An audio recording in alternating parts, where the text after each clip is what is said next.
Hello, नमस्ते, प्रणाम। हम आप लोग के छोट भाई गुलशन कुमार। एक जना भैया फ़ोन करना कि गुलशन भाई गाना सुनी तो दिल एगो लड़की मांगत या लोन पे। हम कहनी भैया तारी फरमाइश का हम जरूर पूरा करम। आई हम आप लोग के गाना सुनाओ तनी। ओकर पहले हम भैया हमार यूट्यूब चैनल बा ऑफिशियल गुलशन कुमार के नाम से, ओके भी आप सब्सक्राइब करी, शेयर करी और अपन ढेर सारा प्यार और आशीर्वाद दी। और हमारे इंस्टाग्राम आईडी के और फेसबुक आईडी के दोनों के आप लोग फॉलो करें, कमेंट करें और कमेंट करके जरूर बताएं हम लोग कि आप लोग की गाना कैसा लगा था।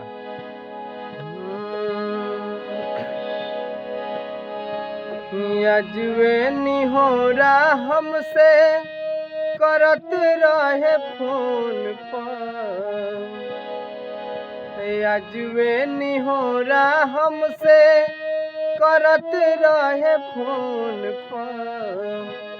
दिल एगो लड़की मांगती लोन पर, दिल एगो लड़की मांगती लोन पर।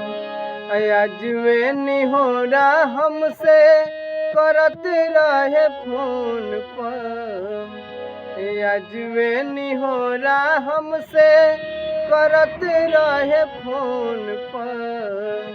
दिल एगो लड़की मांगती लोन पर, दिल एगो लड़की मांगती लोन पर, दिल एगो लड़की मांगती लोन पर। कमेंट में जरूर बताएं भैया कैसा लागल बा।